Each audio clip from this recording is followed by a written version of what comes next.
વિદ્યાર્થી મિત્રો, હું તૃષિત શાળા સ્કૂલ રાતા વાપીમાં તમારું સ્વાગત કરું છું. વિદ્યાર્થી મિત્રો, આજે આપણે ધોરણ 11 સાયન્સ કેમિસ્ટ્રી રસાયણ વિજ્ઞાનમાં લેસન નંબર 7 સંતુલન ના MCQ પાર્ટ 7 વિશેની વાત કરવાની છે. અને આજના ટોપિકની અંદર શું દોસ્તો, એસિડ અને બેઝ ની પ્રક્રિયાથી, એસિડ અને બેઝની પ્રક્રિયાથી ઉત્પન્ન થતા ક્ષાર અને તેના જલ વિભાજન અચળાંક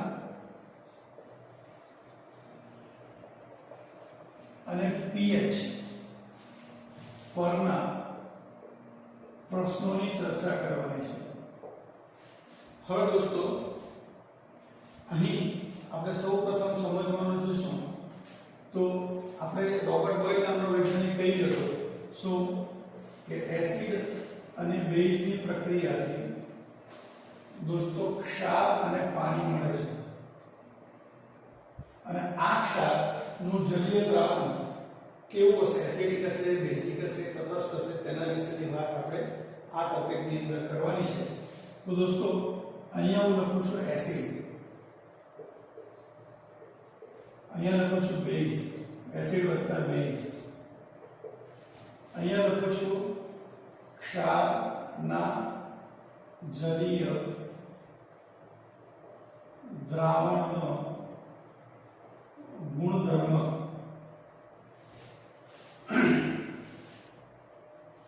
pH અને લિટમસ કસોટી. અને કઈ કસોટી દોસ્તો? લિટમસ કસોટી. તો દોસ્તો, હવે આપણે અહીંયા હું લખું છું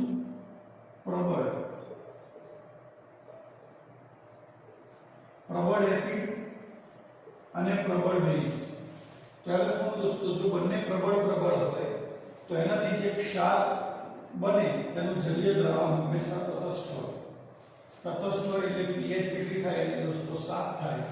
અને તે કયો ગુણધર્મ દર્શાવશે દોસ્તો? તો લિટમસ પત્ર પર કોઈ અસર ન કરે, કોઈ અસર ન કરે. હવે દોસ્તો, હું લખું છું પ્રબળ એસિડ અને નિર્બળ બેઝ. પ્રબળ એસિડ અને નિર્બળ બેઝ. તો યાદ રાખો દોસ્તો, જે બેમાંથી પ્રબળ હોય તેનો ગુણધર્મ આવે. તો પ્રબળ કોણ છે? એસિડ. તો દ્રાવણ કેવો હશે? ક્ષારના જલીય દ્રાવણ કેવું હશે દોસ્તો? એસિડિક દ્રાવણ હશે. તો pH નું મૂલ્ય થશે <7. અને એસિડિક દ્રાવણ હોય તો આપણે ખબર છે ગુરુ લિટમસ પત્ર લાલ બને. એસિડિક દ્રાવણ એટલે શું થાય દોસ્તો? ગુરુ લિટમસ પત્ર લાલ બને. હવે દોસ્તો, નેક્સ્ટ વાત કરીએ. એસિડ નિર્બળ લઈ લઈએ અને બેઝ પ્રબળ લઈ લઈએ. તો મેં તમને કીધું તે પ્રમાણે હમણાં કે બેમાંથી જે પ્રબળ હોય તેનો ગુણધર્મ આવે. તો નિર્બળ એસિડ અને પ્રબળ બેઝ, તો દ્રાવણ કેવું થશે દોસ્તો? બેઝિક દ્રાવણ થશે. તો બેઝિક દ્રાવણમાં pH નું મૂલ્ય 7 કરતા વધારે હોય અને આપણે કહીશું લાલ લિટમસ પત્ર ભૂરું બને છે. લાલ લિટમસ પત્ર કેવું બને છે દોસ્તો? ભૂરું બને છે. ખ્યાલ આવે છે? અને હવે જો બંને નિર્બળ હોય, એસિડ પણ નિર્બળ હોય અને બેઝ પણ નિર્બળ હોય, તો દોસ્તો એના ક્ષારનો જલીય દ્રાવણ કેવું હશે? તટસ્થ હશે. અને તટસ્થ દ્રાવણની pH નું મૂલ્ય કેટલું હોય દોસ્તો? 7 હોય છે. તટસ્થ દ્રાવણની pH નું મૂલ્ય કેટલું હોય છે વિદ્યાર્થી મિત્રો? 7. અને લિટમસ પત્ર પર કોઈ અસર કરતા નથી. લિટમસ પત્ર પર કોઈ અસર થતી નથી. હવે વિદ્યાર્થી મિત્રો, તમને ખબર પડે કેવી રીતે કે તમને આપેલું સંયોજન એસિડિક છે કે બેઝિક છે? તો એ નક્કી કરવા માટે તમારે આટલું યાદ રાખવાનું, પ્રબળ એસિડના ઉદાહરણ. પ્રબળ એસિડ કયા કયા? તો HCl, H2SO4, HNO3, H3PO4, HClO4 આ બધા પ્રબળ એસિડ છે દોસ્તો. જ્યારે પ્રબળ બેઝ ની અંદર તમારે શું યાદ રાખવાનું? તો પ્રબળ બેઝમાં NaOH, KOH, BaOH twice આ તમારા પ્રબળ બેઝ છે. હવે હું તમને દોસ્તો કેટલાક ક્ષાર આપું છું. ધ્યાન રાખજો કે સપોઝ હું આપું છું તમને NaCl. તમને પ્રશ્ન એવો પૂછે છે કે NaCl ના જલીય દ્રાવણની pH કેટલી હશે? તો તમે એને જજમેન્ટ કેવી રીતે લેશો? તો પહેલા જો NaCl ક્ષાર જે છે બને છે કેવી રીતે? તો તેમાં બે આયન રહેલા છે, એક Na+ અને બીજો Cl-. એક કયો રહેલો છે Na+ અને બીજો કયો છે દોસ્તો Cl-. તો જો NaCl માં Na ક્યાંથી આવે છે દોસ્તો? NaOH માંથી. અને Cl ક્યાંથી આવે છે? HCl માંથી. માટે આપણે કહી શકીશું કે NaCl જે છે તેમાં Na+ પ્રબળ બેઝ માંથી આવેલો છે અને Cl- પ્રબળ એસિડ માંથી આવેલો છે. તો પ્રબળ એસિડ અને પ્રબળ બેઝ તો તેના ક્ષારનું જલીય દ્રાવણ કેવું હોય? તટસ્થ. માટે pH નું મૂલ્ય કેટલું આવે? 7. માટે લિટમસ પર તે કોઈ અસર કરતું નથી. આવો બીજા થોડા ઉદાહરણ બીજા જોઈએ. સપોઝ તમને આપ્યું છે KCl. તો એના જલીય દ્રાવણ કેવું હોય? તો દોસ્તો જોઈ લો, આમાં બે આયન છે, K+ અને Cl-. K+ આયન શેમાંથી દોસ્તો? KOH માંથી. અને Cl- આયન HCl માંથી. ફરી પાછું પ્રબળ એસિડ અને પ્રબળ બેઝ માંથી મળી. માટે એના ક્ષારનું જલીય દ્રાવણ તટસ્થ હોય, pH 7 હોય અને લિટમસ પત્ર પર કોઈ અસર થતી નથી. ખ્યાલ આવ્યો? ઓકે. હવે ધારો કે તમને આવું આપ્યું છે Na2SO4 સોડિયમ સલ્ફેટ. તો સોડિયમ સલ્ફેટના ક્ષારનું જલીય દ્રાવણ કેવું હોય? તો દોસ્તો સોડિયમ આવી ગયો તમારો શેમાંથી? પ્રબળ બેઝમાંથી. અને SO4 આવ્યો H2SO4 માંથી. ફરી Na2SO4 જે છે એ પ્રબળ એસિડ અને પ્રબળ બેઝની પ્રક્રિયાથી બને છે. માટે તેના ક્ષારનું જલીય દ્રાવણ કેવું થશે? તટસ્થ. માટે pH કેટલી થશે? 7. અને લિટમસ પત્ર પર તે કોઈ અસર કરતું નથી. બરાબર દોસ્તો? ઓકે. હવે હું તમને આપું છું સપોઝ CuCl2 ક્યુપ્રસ ક્લોરાઇડ. તો તમે જો Cu માં પાછા બે ભાગ છે, એક Cu+2 અને બીજો Cl-.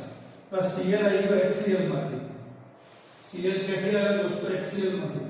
તો આ Cu આમાં આ બેઝ માંથી આવવો જોઈએ. જો Cl એસિડ માંથી આવેલો હોય તો બાજુવાળો ક્યાંથી આવવો જોઈએ? બેઝ માંથી. તો શું Cu બેઝ માંથી આવેલો છે? જો અહીંયા કોઈ જગ્યાએ Cu દેખાય છે તમને? તો નથી દેખાતો. એનો મતલબ આ CuCl2 બન્યું કેવી રીતે? તો એક પ્રબળ એસિડ અને નિર્બળ બેઝ. જો આમાંથી કંઈક આવી ગયું હોત તો હું પ્રબળ એસિડ અને પ્રબળ બેઝ માંથી બને. પણ અહીંયા ખાલી ક્લોરીન પ્રબળ એસિડ માંથી આવે છે. તો કોપર ક્યાંથી આવે છે તેવું સમજવાનું દોસ્તો? નિર્બળ બેઝ માંથી આવે છે. માટે પ્રબળ એસિડ અને નિર્બળ બેઝ માંથી બનતો ક્ષાર કેવો હોય? એનો જલીય દ્રાવણ કેવો હોય? એસિડિક હોય. માટે pH 7 હોય અને લિટમસ કસોટી શું બને? ભૂરું લિટમસ પત્ર લાલ બને. ભૂરું લિટમસ પત્ર કેવું બને દોસ્તો? લાલ બને. ઓકે. તમને આવું આપે છે PbNO3 twice લેડ નાઇટ્રેટ. તો લેડ નાઇટ્રેટ નું ક્ષારનું જલીય દ્રાવણ કેવું હોય? તો દોસ્તો અહીંયા જો NO3 જે છે તે આવી ગયો આમાંથી HNO3 માંથી. તો આ Pb કાં તો પ્રબળ બેઝ કાં તો નિર્બળ બેઝ માંથી હોવો જોઈએ. અહીંયા દેખાય કોઈ જગ્યાએ તમને Pb? તો આપણે ના પડી જાય. અહીંયા Pb દેખાતો નથી. માટે આપણે ચોક્કસપણે કહી શકીશું કે PbNO3 એ પ્રબળ એસિડ અને નિર્બળ બેઝની પ્રક્રિયાથી બન્યો છે. અને પ્રબળ એસિડ અને નિર્બળ બેઝની પ્રક્રિયાથી બન્યો છે. માટે એના ક્ષારનું જલીય દ્રાવણ એસિડિક હશે, pH 7 કરતા ઓછી હશે અને ભૂરું લિટમસ પત્ર લાલ બનશે. ભૂરું લિટમસ પત્ર કેવું બનશે વિદ્યાર્થી મિત્રો? લાલ બનશે. સમજ પડે છે? ઓકે. તો ઘણીવાર તમને આ ક્ષારનું અણુસૂત્ર ના આપ્યું, નામ આપ્યું હોય. ધારો કે તમને આપ્યું હોય ફેરસ સલ્ફેટ. Ferrous sulphate. તો ફેરસ સલ્ફેટનું સૂત્ર શું થાય? તો તમને ખ્યાલ હોવો જોઈએ FeSO4. તો ચલો FeSO4 માં SO4 ક્યાંથી આવે દોસ્તો? તો કે સર પ્રબળ એસિડ માંથી આવે. અને Fe ક્યાંથી આવે? તો અહીંયા છે કોઈ જગ્યાએ?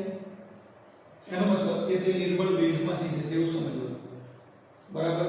ફરી પાછું આ પ્રબળ એસિડ અને નિર્બળ બેઝની પ્રક્રિયાથી બની માટે ક્ષારનું જલીય દ્રાવણ ઓછી હશે એટલે ભૂરા લિટમસ પત્રને કેવું બનાવશે? લાલ. હવે ધારો કે તમને આવું આપ્યું છે CH3COONA. આ ક્વેશ્ચન દોસ્તો ઘણીવાર પૂછાઈ ગયો. આનું નામ થાય સોડિયમ એસિટેટ. શું નામ થાય? Sodium acetate. તો પૂછે સોડિયમ એસિટેટના ક્ષારનો જલીય દ્રાવણ કેવું હોય? તો જો આ Na જે છે NaOH માંથી આવી ગયું. તો શું આ CH3COO અહીંયા કોઈ જગ્યાએ દેખાય છે? CH3COO અહીંયા કોઈ જગ્યાએ દેખાય છે? ના. એનો મતલબ કે આ ક્ષાર પ્રબળ બેઝ અને નિર્બળ એસિડ થી બન્યું છે. ભાઈ નિર્બળ એસિડ અને પ્રબળ બેઝ થી બનેલો ક્ષાર નું જલીય દ્રાવણ કેવું હોય દોસ્તો? બેઝિક હોય. અને બેઝિક હોય માટે તેની pH 7 કરતા વધારે હોય માટે તે લાલ લિટમસ પત્રને ભૂરું બનાવશે. લાલ લિટમસ પત્રને કેવું બનાવશે તે દોસ્તો? ભૂરું. Is that clear? યાદ રહેશે? ઓકે. હવે તમને આવું આપ્યું ધોવાનો સોડા. ધોવાનો સોડાનું સૂત્ર તમને ખ્યાલ હોવું જોઈએ. Na2CO3 sodium carbonate. આપણા ઘરમાં હોય છે ને વોશિંગ સોડા. તમે જોઈ લેજો. રીન હશે, નિરમા હશે, બરાબર, વ્હીલ હશે, ટાઈડ હશે, આ બધા પાવડર ફોર્મમાં હોય. પાણીમાં તમે નાખીને હલાવો તો શું લાગશે? દ્રાવણ કેવું લાગશે? તમને ચીકણું લાગશે. સાબુ હોય, માથું ધોવાનું શેમ્પૂ હોય, આ બધા જ બેઝિક દ્રાવણો છે દોસ્તો. બરાબર. તો સોડિયમ કાર્બોનેટનું દ્રાવણ કેવું હશે? તો આપણે જોવાનું કે સોડિયમ ક્યાંથી આવે? બેઝમાંથી આવે. બરાબર. અને CO3 ને ઉપર કોઈ જગ્યાએ દેખાય છે? CO3 ચેક કરો. નથી દેખાતો. એનો મતલબ કે Na2CO3 એ નિર્બળ એસિડ અને પ્રબળ બેઝમાંથી મળી છે માટે તેના ક્ષારનો જલીય દ્રાવણ કેવો હશે દોસ્તો? બેઝિક. pH 7 કરતા વધારે માટે લિટમસ પત્ર, લાલ લિટમસ પત્ર ભૂરું બને. ખ્યાલ આવ્યો? ઓકે. તમને આપે બેકિંગ સોડા. બેકિંગ સોડા કોઈ દિવસ પીધો? બેકિંગ સોડા એટલે સોડિયમ બાયકાર્બોનેટ. સૂત્ર થાય NaHCO3. આપણા ઘરની અંદર દોસ્તો આ NaHCO3 હોય બેકિંગ સોડા. ખોરાક રાંધતી વખતે એને જો અંદર નાખે તો ખોરાક પોચો બને. યાદ કરો દોસ્તો, તમે કયો પોચો ખોરાક ખાવ છો? તો ભજીયા. ભજીયામાં બેકિંગ સોડા નાખ્યો હોય તો એને તળે એકદમ પોચા થાય અને ખાવાની પણ મજા આવે ચટણી સાથે. ફાફડા જેઠાલાલને બહુ ભાવે. તો એ ફાફડા પર એમાં શું નાખે? Sodium bicarbonate. કોઈ પણ બેકરી આઈટમ તમે જોઈ લો, બ્રેડ હોય, કેક હોય, પેસ્ટ્રીઝ હોય, બરાબર, કે ખાલી બિસ્કિટ હોય, કે ઇવન તો સાદા પાર્લેજી કે બીજા કોઈ પણ પ્રકારના બિસ્કિટ હોય, એમાં સોડિયમ બાયકાર્બોનેટ નાખે. બરાબર. અને આપણે ગુજરાતી લોકોને તો આ વગર ચાલે જ નહીં, સોડિયમ બાયકાર્બોનેટ વગર. કારણ કે હાંડવા, ઢોકળા, ફાફડા, ભજીયા આ બધાની અંદર શું નાખે?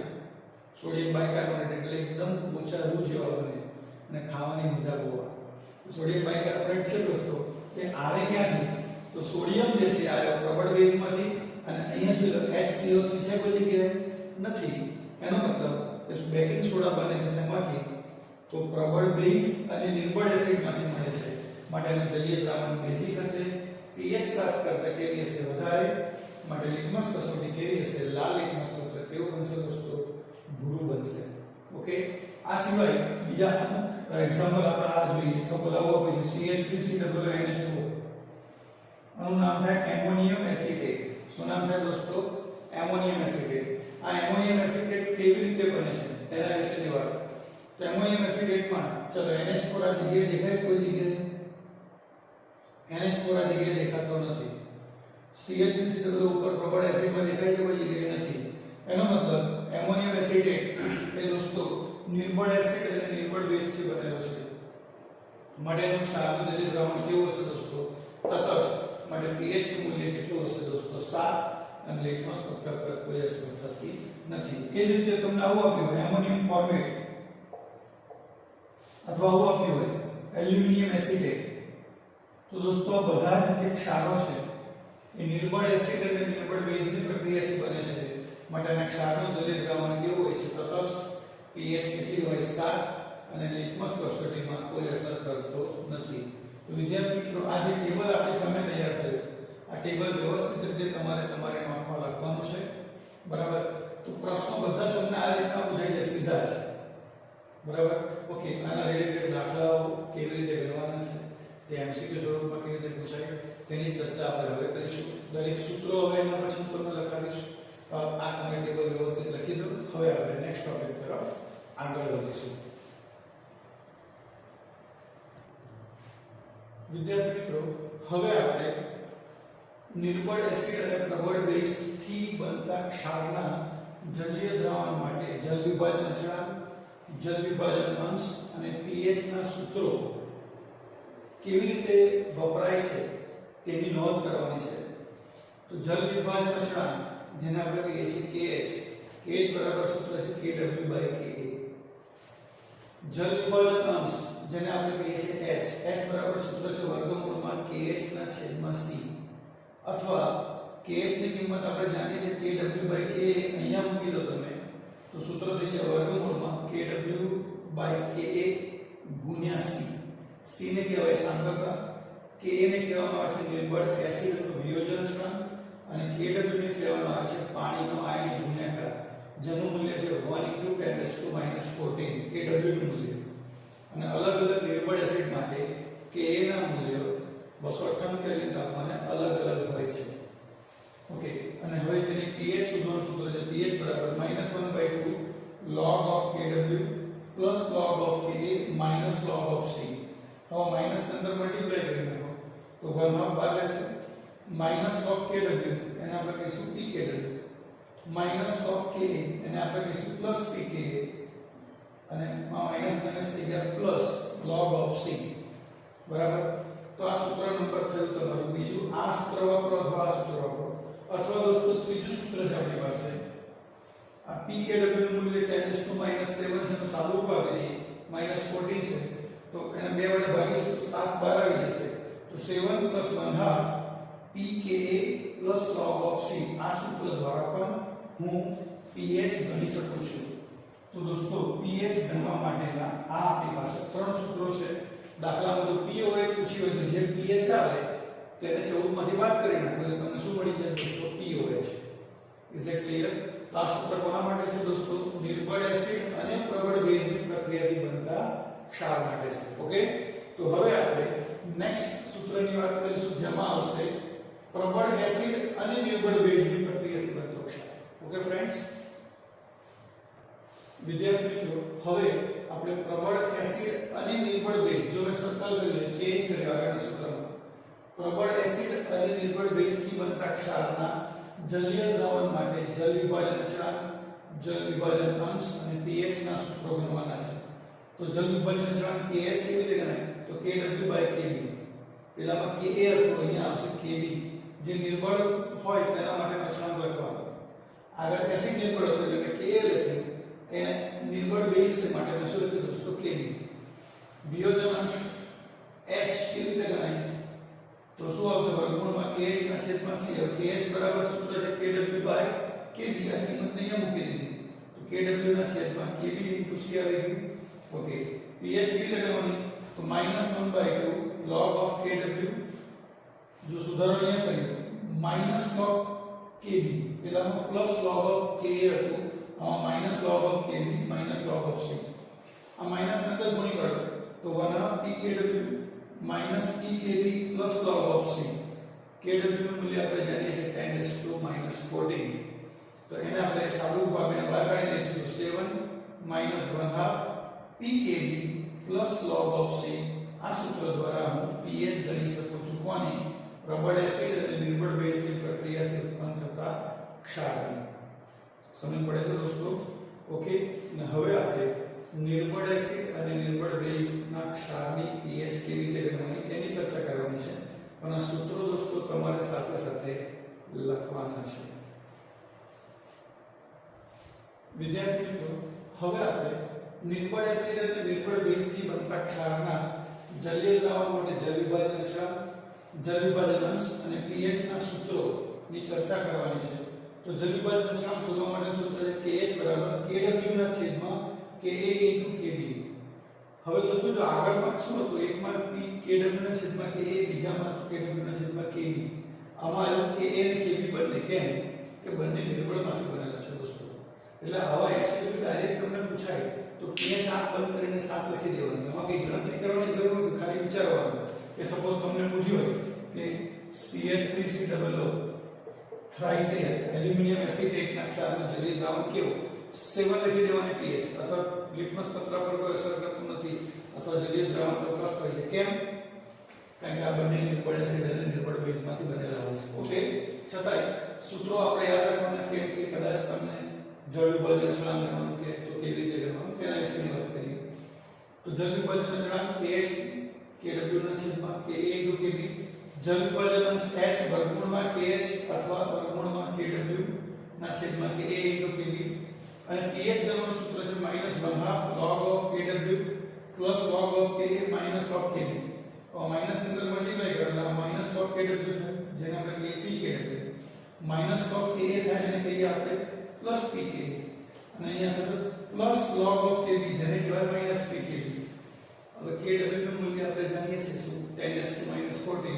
એનું સાદું રૂપ આપીએ log જોઈને તો આ 7 આગળ આવી ગયું 7 + 1/2 PKA minus PKB આ સૂત્ર દ્વારા આપણે દોસ્તો pH ગણી શકીએ છીએ અને બીજા એક વિશેષ નોંધ યાદ રાખજો દોસ્તો કે જો PKA less than PKB હોય PKA નું મૂલ્ય less than PKB હોય તો દ્રાવણ એસિડિક હોય જો PKA greater than PKB હોય તો દ્રાવણ બેઝિક હોય અને PKA અને PKB બંનેનું મૂલ્ય સરખા હોય તો દ્રાવણ કેવું હશે દોસ્તો તટસ્થ તો દોસ્તો આ સૂત્રો અને આગળ મેં જે તમને કોઠો પહેલો શીખવાડ્યો તે એ જો બરાબર આપણને આવડે તો આપણે કોઈ પણ પ્રશ્નને સારી રીતે લખી શકીએ તો દોસ્તો હવે આપણે આના દાખલાની ચર્ચા કરીશું વિદ્યાર્થી મિત્રો હવે આપણે MCQ ની ચર્ચા કરવાની છે પણ MCQ સમજવા માટે આ દાખલો ભણીશું તો એની અંદર MCQ કેવી રીતે પૂછાય તેનો આપણને અંદાજો આવશે દોસ્તો પ્રશ્ન છે 0.1 મોલ KCl ના દ્રાવણના જળ વિભાજન અચળાંક કેટલો છે KCl માટે Ka નું મૂલ્ય આપ્યું છે 6.2 × 10⁻⁻10 સાથે સાથે બીજા બે પ્રશ્નો પર ઉમેરી દઉં છું દોસ્તો જળ વિભાજન અંશ અને pH પણ ગણો તો દોસ્તો આપણને પ્રશ્ન પૂછે છે જળ વિભાજન અચળાંક તો જળ વિભાજન અચળાંકનું સૂત્ર છે KH = KW ના છેદમાં KA હવે KW નું મૂલ્ય આપણે જાણીએ છીએ 1 × 10⁻⁻14 અને Ka નું મૂલ્ય ખબર છે 6.2 × 10⁻⁻10 આપી દીધું છે બસ ખાલી આપણે ભાગાકાર કરવાનો છે તો 10⁻⁻10 ઉપર જતા રહેશે તો થઈ જશે 10⁻⁴ અને દોસ્તો 1 કેલ્ક્યુલેટરનો ઉપયોગ કરી શકો 1/6.2 તો તમારો જવાબ આવશે 0.16 તો આ 0.16 આવી ગયો દશાંશ ચિહ્નને આમ લઈ લો તો તમારો જવાબ થઈ જાય 1.6 × 10⁻⁵ આ આવી ગયા તમારા KH બરાબર અને આ જવાબ જે છે એને આપણે હાઇલાઇટ કરી દઈએ તમે આવા 3 માર્કનો દાખલો પણ થિયરીમાં દોસ્તો પૂછી શકે આ પહેલો પડાવ આવી ગયો હવે આપણને બીજું ગણવાનું શું કીધું છે H બરાબર સૂત્ર છે KH/C સૂત્ર શું છે H બરાબર KH/C अब KH તમે શોધી કાઢો 1.6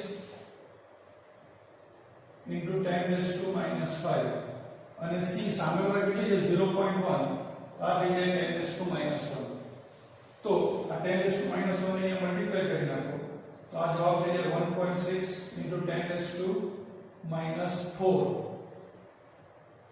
બરાબર હવે દોસ્તો આ -1 ઘાત ઉપર જતી રહી ને તો -4 થઈ ગયો 10⁻⁻2 થઈ ગયું તો 16 નું વર્ગમૂળ દોસ્તો 4 આવે એટલે જવાબ થઈ જાય તમારો 0.4 બરાબર અથવા ના ખ્યાલ આવે તો તમે અહીંયા કરી શકો કે 1.6 એનો તમે વર્ગમૂળ કાઢો તો 1.26 શું આવે વર્ગમૂળ એનો દોસ્તો 1.26 બરાબર આ આવી ગયો તમારો H ને કહીએ છીએ દોસ્તો જળ વિભાજન અંશ બરાબર સમજ પડી ગઈ હવે આપણે દોસ્તો ત્રીજો પ્રશ્ન શોધવાનો કીધો છે pH તો pH નું સૂત્ર શું છે દોસ્તો તો pH નું સૂત્ર આપણે બધા જાણીએ છીએ 7 + 1/2 pKa 7 + 1/2 pKa plus log of C આ સૂત્ર છે હવે 7 + 1/2 pKa ને કહેવાય -log of Ka અને Ka નું મૂલ્ય આપણે જાણીએ છીએ કેટલું तो 6.2 into 10 raised to minus 10 plus log of c सांद्रता કેટલી આવી છે 0.1 એટલે એને કહેવાય 10 raised to minus 1. હવે દોસ્તો સાદું રૂપ આપવા જઈએ 7 plus 1/2 માઈનસ 12 રાખી log નું સાદું રૂપ આપો અને કહેવાય log of 6.2 plus log of 10 raised to minus 10. આ એક કૌંસ થઈ ગયો. આ log 10 raised to 10 ની કિંમત થઈ જાય દોસ્તો 1. આ -1 આગળ આવી જાય તો આ થઈ ગયો -1. ખ્યાલ આવ્યો દોસ્તો? log 10 raised to 10 ની કિંમત શું હોય 1 અને આ ઘાત આગળ મલ્ટીપ્લાય થઈ જાય તો આ માઈનસ અને પ્લસ એટલે -1. એ -2 હોત તો એ -2 થાય. સપોઝ અહીંયા માઈનસ હોત તો માઈનસ માઈનસ પ્લસ પણ થઈ જાય. ખ્યાલ આવે છે? ઓકે. હવે 7 plus 1/2 minus હવે આ log of 6.2 તો દોસ્તો જો કેલ્ક્યુલેટરમાં log કેવી રીતે જોવાનો એ શીખવાડું. પહેલા લખવાનું કેલ્ક્યુલેટરમાં 6.2. હવે એનો log જોવાનો એટલે 13 વખત વર્ગમૂળનું બટન દબાવવાનું. વર્ગમૂળનું બટન કેટલી વખત દબાવવાનું 13 વખત. પહેલા 6.2 લખ્યા પછી 13 વખત વર્ગમૂળનું બટન દબાવવા એટલે 1 2 3 4 5 6 7 8 9 10 11 12 13 પછી એમાંથી -1 ગુણ્યા 3558 ઇઝ ઇક્વલ્સ ટુ કરો એટલે તમને log મળી જાય 0.79. શું કર્યું ફરી એકવાર રિપીટ કરાવું છું. હવે બે ત્રણ વાર પ્રેક્ટિસ કરી લેજો. કોઈ પણ સંખ્યા લઈને કોઈ સંખ્યા આપી અને કેલ્ક્યુલેટરમાં લખવાની પછી 13 વખત વર્ગમૂળ દબાવવાનું -1 કરવાનો અને ગુણ્યા 3558 ઇઝ ઇક્વલ્સ ટુ બટન દબાવો એટલે તમારો જવાબ આવી જાય. Is it clear? ઓકે. હવે log 10 base 10 પાછું શું થવાનું દોસ્તો log 10 base 10 બંધ થઈ જવાનું એટલે -10 આગળ આવી જવાનું એટલે -10 અને -1. હવે 7 plus 1/2 આ માઈનસ અંદર મલ્ટીપ્લાય કરો આ -0.79 plus 10 -1 તો આ થાય 7 plus 1/2 10 minus 1.79 तो 7 plus 1/2 10 minus 7.99 कितना था दोस्तों तो बात करना हम 10 minus 1.79 तो 8.21 भाग्या 2 तो जवाब आएगा કેટલો तो therefore दोस्तों અહીંયા લખશું ધ્યાન રાખજો is equals to શું આવશે 7 plus 4.1 तो pH आएगी हमारी 11.1 जब pH 11.1 आएगी तो pOH નું મૂલ્ય કેટલું થશે દોસ્તો 2.9 pOH નું મૂલ્ય કેટલું થશે દોસ્તો 2.9 તો આ રીતે દોસ્તો આ દાખલો ગણવાનો હોય છે ત્રણ વસ્તુ એક સાથે પૂછી શકે જલ વિભાજન અચળાંક તો સૂત્ર વાપરવાનું kH ના છેદમાં kW/k જલ વિભાજન અંશ h બરાબર વર્ગમૂળમાં kH ના છેદમાં c અને pH 7 plus 1/2 pKa plus log of c દ્વારા તમે આ દાખલો ગણી શકો છો. હવે આ Kc ની જગ્યાએ સપોઝ તમને આવું આપ્યું હોય સોડિયમ કાર્બોનેટ Na2CO3 આવું આપ્યું હોય તો સોડિયમ કાર્બોનેટ દોસ્તો એ પ્રબળ બેઝ અને નિર્બળ એસિડની પ્રક્રિયાથી બને છે એટલે અહીંયા તમને Ka ની જગ્યાએ Kb નું મૂલ્ય આપ્યું હોય તો તમે સૂત્રો જે બીજું સૂત્ર મેં તમને લખ્યા છે kH ના છેદમાં kW/kb h ના છેદમાં વર્ગમૂળમાં kh ના h બરાબર વર્ગમૂળમાં kh ના છેદમાં c આ સૂત્ર વાપરીને kh બરાબર અહીંયા જે સુધારા કરવાના છે તે પ્રમાણે ગણી આપણે દાખલો આગળ ગણત અને સાદું પાયદેશ તમારે આપવાનું હોય. ઓકે ફ્રેન્ડ્સ તો હવે આપણે નેક્સ્ટ ક્વેશ્ચનની ચર્ચા કરીશું. વિદ્યાર્થી મિત્રો નેક્સ્ટ ક્વેશ્ચન છે એમોનિયમ એસિટેટના દ્રાવણ માટે pKa અને pKb ના મૂલ્યો અનુક્રમે 4.76 અને 4.75 છે તો દ્રાવણની pH કેટલી થશે? તો દોસ્તો પહેલા એ સમજવાનું છે કે આ એમોનિયમ એસિટેટ જે છે એમોનિયમ એસિટેટનું સૂત્ર શું થાય CH3COONH4 અને આ એમોનિયમ એસિટેટ બને છે નિર્બળ એસિડ વત્તા નિર્બળ બેઝ. એમોનિયમ એસિટેટ બને છે કેવી રીતે દોસ્તો નિર્બળ એસિડ અને નિર્બળ બેઝની પ્રક્રિયાથી બને છે. કોણ એમોનિયમ એસિટેટ કેવી રીતે બને દોસ્તો નિર્બળ એસિડ અને નિર્બળ બેઝની પ્રક્રિયાથી બને છે અને આ નિર્બળ એસિડ અને નિર્બળ બેઝની પ્રક્રિયા પ્રક્રિયાથી બને છે માટે શું કહેવાય તેના ક્ષારનું જલીય દ્રાવણ તટસ્થ હોય, pH 7 હોય અને લિટમસ પત્ર પર કોઈ અસર કરતો નથી. પણ આપણે ગણતરી કરી એની pH શોધવાનું સૂત્ર શું હતું? pH બરાબર 7 + 1/2 pKa - pKb આ સૂત્ર હતું. તો 7 + 1/2 pKa નું મૂલ્ય કેટલું આવે છે દોસ્તો? 4.76